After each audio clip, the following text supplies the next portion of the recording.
Sometimes, no matter what you do, though, you can't always avoid a bad person. And you really find out who the bad person is when you see how they treat their enemy, which is a military topic here. Compare and contrast that, because right now we don't have a good man or a bad man in the White House. I don't even fucking believe in religion, and I'm saying this motherfucker is evil, man. So there's just stuff happening so fast nowadays at a pace that I can't remember. I turned 60 this year. I've been paying attention to politics since I was in my early 20s. I voted in the first election I could, and every election since I've voted progressive, and I'm very proud of that. But during them years, regardless of whether you were progressive or conservative, there was a certain level of respect that happened, and empathy and understanding and facts were things we all agreed on. When you think about everything that's been going on, it can sometimes be really obvious what's good and what's bad, but most of the time going through life, you can't tell if someone's a good person or a bad person in basic everyday interactions with people, and seeing how they carry themselves in normal times. It's when times are hard, right, that we show our true colors and who we are. And I know that while I served in the military, it's a terrible place to have to be, right? I mean, one of my worst fears was that I might have to take up arms against somebody someday, man.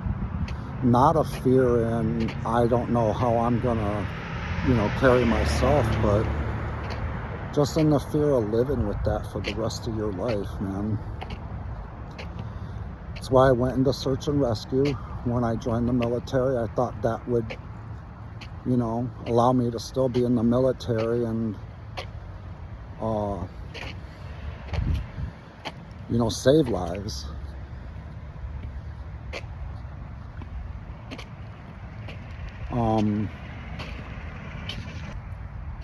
Sometimes, no matter what you do, though, you can't always avoid a bad person. And you really find out who the bad person is when you see how they treat their enemy, which is a military topic here, right?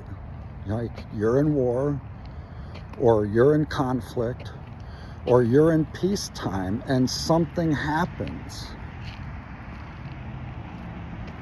There's a certain code of ethics, even amongst the freaking military, where people are getting killed and killing, okay?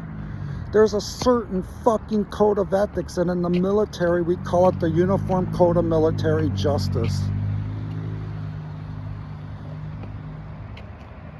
When Charlie Kirk was assassinated,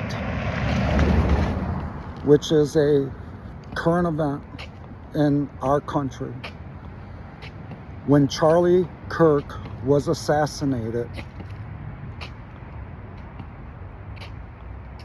people that represent us at the highest levels had a certain reaction to that. It was not to say he deserved it. It was not to say, thank God he's gone. None of that kind of shit.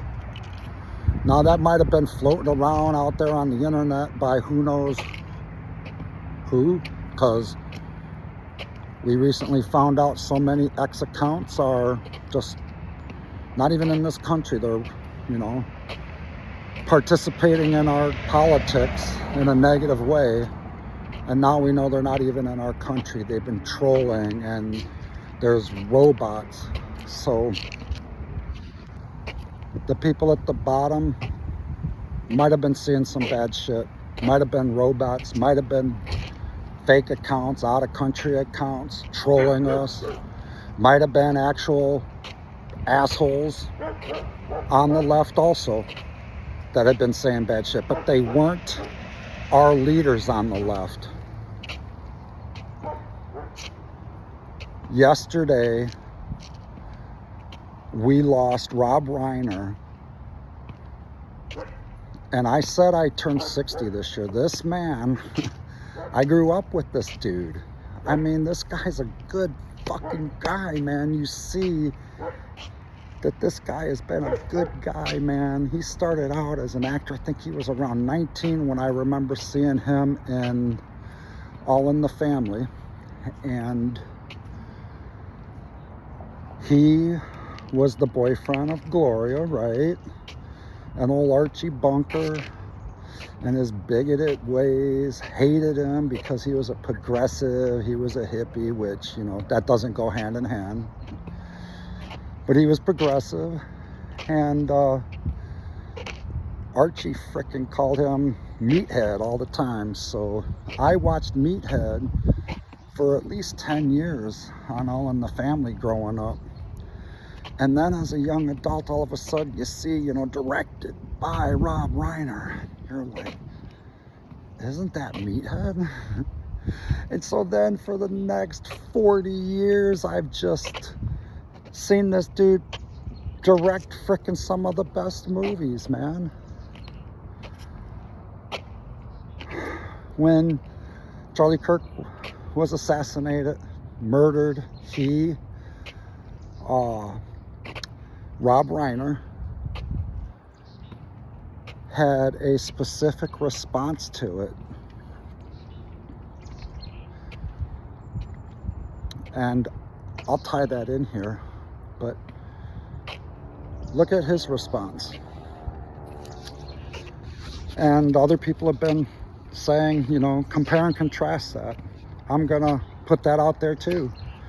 Compare and contrast that. Because right now, we don't have a good man or a bad man in the White House. I don't even fucking believe in religion. And I'm saying this motherfucker is evil, man. There is no one as evil as this motherfucker. I said it before he was elected. I knew about his racist freaking past. I knew about his scamming in business. I knew about his bankruptcies. No matter what you warned people, these fuckers voted for him.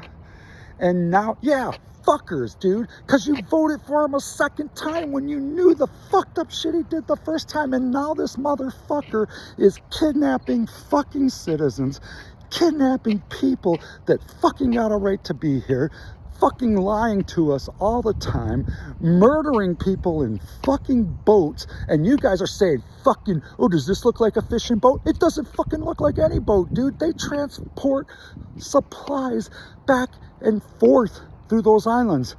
Yes, drugs, but you apprehend them. You don't fucking just blow them out of the water, man. This dude in our fucking seat of government is a murdering, authoritarian wannabe fucking asshole. How dare he threaten ex-service members and Senator Kelly with his bullshit. I mean, Jesus, God, the shit he's doing, and he's gonna fucking go after Kelly for just telling soldiers to follow. And the crazy thing is, man, it's just like the day before that, I said the same fucking thing. That is not an unnormal thing to remind your fellow service members of.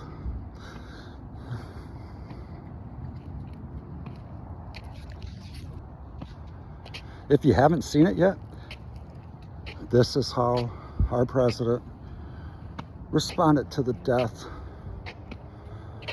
of someone that wasn't of the same ideology as him, but was a very good fucking person. That was something I used to be able to say about every Republican. We don't got the same ideology, but they're not bad people. You guys are fucking now, man. I mean, I can't believe that this fucker is in our White House and you guys are watching him tear it down.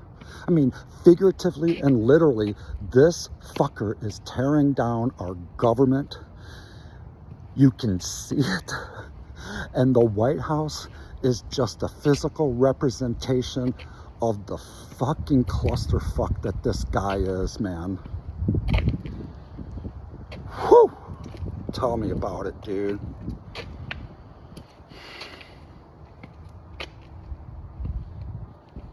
Listen, man, stay plugged into the truth, you guys, man.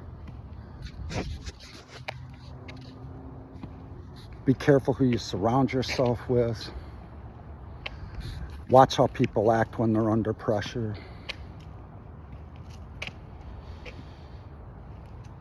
That's who they really are. Look at Josh Hawley. He's a coward. He's the cowardly lion. He lies like a motherfucker. And he's a coward like a motherfucker, man.